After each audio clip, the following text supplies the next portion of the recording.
আমাদের এই শান্তিনিকেতন অজয় নদী আর কোপাই নদীর মাঝখানের এক সোনাঝুরি গাছে মোড়া জায়গা। সেই জায়গা আজ ইউনেস্কো ওয়ার্ল্ড হেরিটেজ সাইট হিসাবে এনলিস্টেড।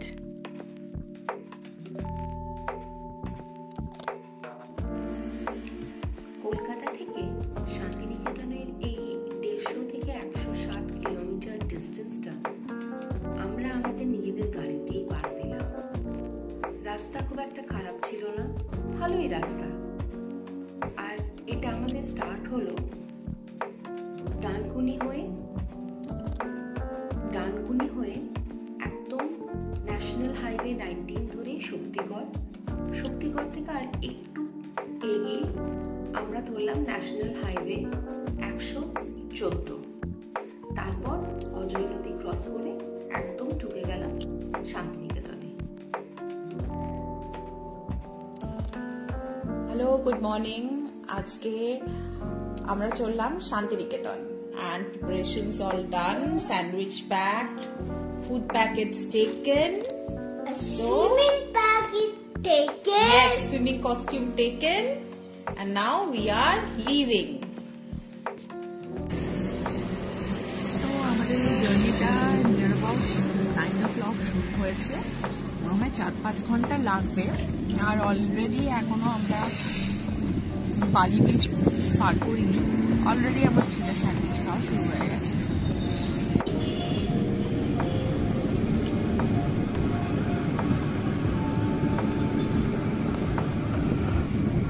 হাইওয়ে 19 হয়ে এই toll plaza, Dankuni toll plaza through দিয়ে আমরা চললাম আমাদের গন্তব্যস্থলে।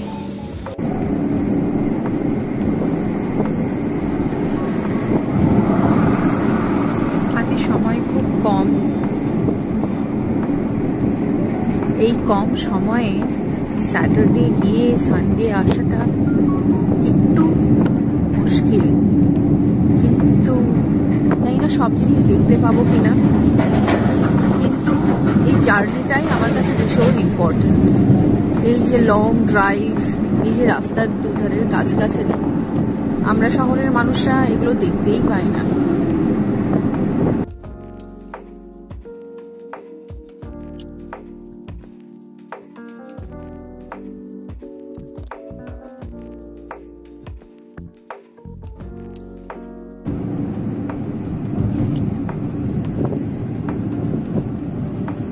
আমাদের স্পিডটা প্রায় 65 কিলোমিটার পার আওয়ারের কাছাকাছি ছিল। আর সেই করে আমরা চলে এলাম ল্যাংচাতে, ল্যাংচা রাজ্যে, সেটা হচ্ছে শক্তিগড়।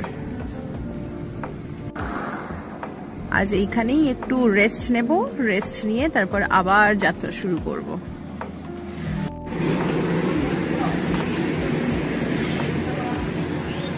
সেই আমাদের ছোটবেলার ফেভারিট ঝালমুড়ি, যেখানেই যেতাম সেইখানেই তাই।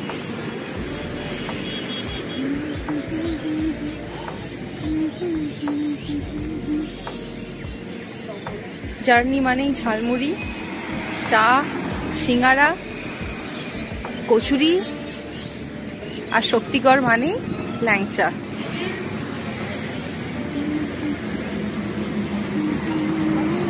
Exit and stay on National Highway 114. সোজা ন্যাশনাল হাইওয়ে 114 ধরে চললাম।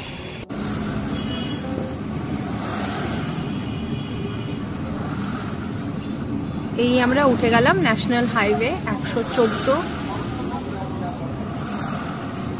এই রাস্তা ধরে এখন শান্তিনিকেতনের দিকে যাওয়া শুরু।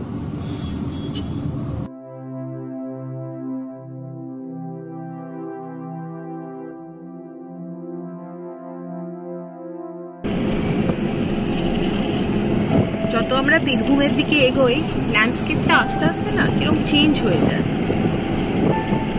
ধুধু মাঠ, গরু চড়ছে, দূরে সারি দিয়ে গাছ,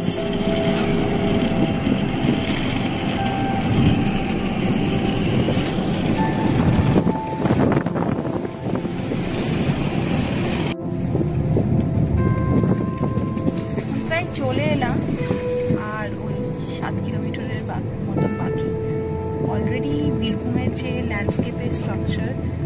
laterite soil, rich in iron oxide, এগুলো অলরেডি স্টার্ট হয়ে গেছে। একটু ডাস্টটা বেশি এইদিকে, কিন্তু নেচার সত্যি এখানে খুব সুন্দর। আমাদের এই বাংলায় এত সুন্দর জায়গা আছে যেগুলো দেখার মতো। সেই দেখে কিন্তু 1863-তে মহর্ষি দেবেন্দ্রনাথ ঠাকুর এই জায়গায় আসেন, প্রথম শান্তিনিকেতন গৃহ বানান। তারপর তো আমাদের সবার প্রিয় রবি ঠাকুর আসেন। উনি চেয়েছিলেন যে একটা যুব সমাজ তৈরি করতে, যে যুব সমাজে রিলিজিয়নের ব্যারিয়ার থাকবে না, কিন্তু শিক্ষা, কালচার, আর্ট সর্বোচ্চ থাকবে।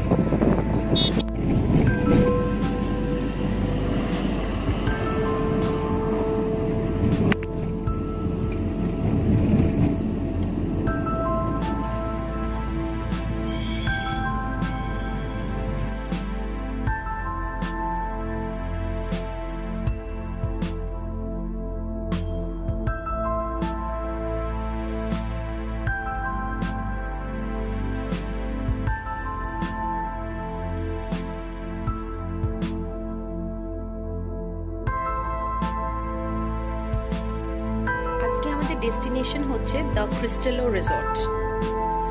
রিসর্টটি খুবই সুন্দর আর সোনাঝুরি মেলার একদম কাছে। দেখতেই পাচ্ছেন এন্ট্রান্সে একটা সুন্দর শপ আছে, যেখান থেকে আপনি ডিফারেন্ট টাইপ অফ আইটেমস কিনতে পারেন, ব্যাগস, পার্স অ্যান্ড আদার ডেকোরেশনের জিনিসপত্র। আর এন্ট্রান্সটা খুব beautifully decorated, multiple vibrant flowers, well maintained, neat and clean, আর কস্টিংটা একদমই রেঞ্জের মধ্যে। তবে হ্যাঁ, যেহেতু আমরা এই টাইমে এসেছি, এই টাইমে তো কস্টিং একটু বেশি হবেই। তবুও পৌষ মেলা কম্পারেটিভলি, এখানে পৌষ মেলার সময় দামটা আরো বেড়ে যায়, বাট পৌষ মেলাটা এই সময়টা শেষ হয়ে গেছিল।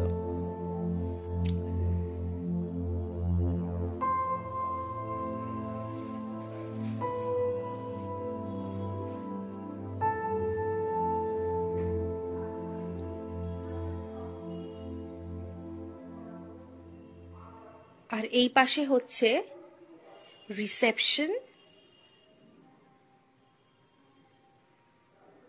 আসুন দেখি আমরা রিসেপশনটা।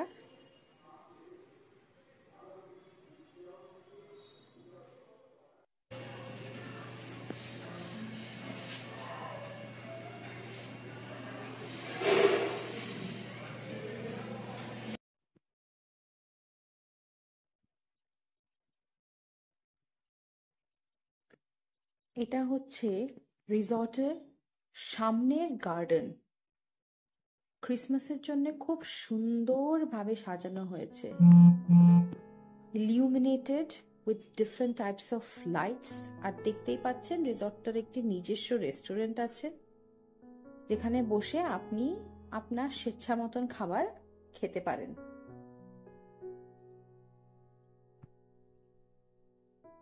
এখানে যেরকম হোটেল রুমস আছে,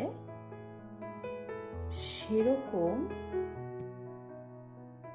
যদি দেখেন তাহলে দেখবেন এখানে মাল্টিপল কটেজ টাইপ রুমসও আছে।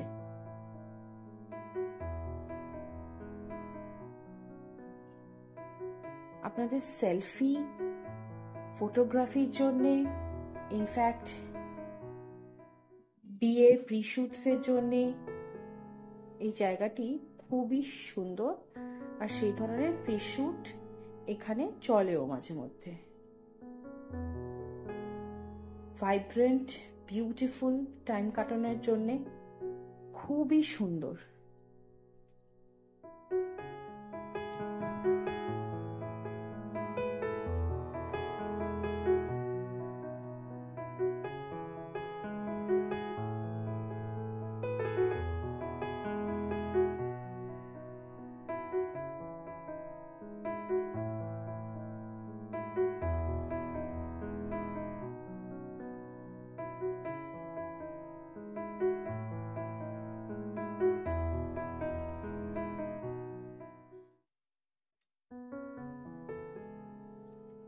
পরের দিন সকালে আমরা চলে গেলাম রিসর্টের ঠিক পেছন দিকে, যেখানে সুইমিং পুলটা ছিল।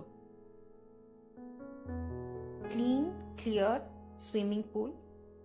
আপনারা চাইলে এখানে সুইমিং করতে পারেন। আর তাছাড়া এখানে আপনাদের জন্য বনফায়ারেরও জায়গা আছে। হোটেলের লোকেদের বললে ওনারা এটা অ্যারেঞ্জ করে দেবেন। খুব সুন্দর, ফুলগুলো খুব খুব সুন্দর, গার্ডেনটা খুব সুন্দর, ভীষণ ভীষণ অ্যাট্রাকটিভ। আর আমার সবচেয়ে অ্যাট্রাকটিভ যে জিনিসটা লাগে সেটা হচ্ছে যদি সেখানে একটি সুইং থাকে। অ্যান্ড আমার কাছে এই রিসর্টটার একটা ইউএসপি হচ্ছে এই সুইং। আমি এখানে টাইম কাটাতে খুব ভালোবাসি। আর যদি আপনাদের এই ভিডিওটি ভালো লেগে থাকে তাহলে প্লিজ একটু লাইক, শেয়ার অ্যান্ড সাবস্ক্রাইব করে দেবেন।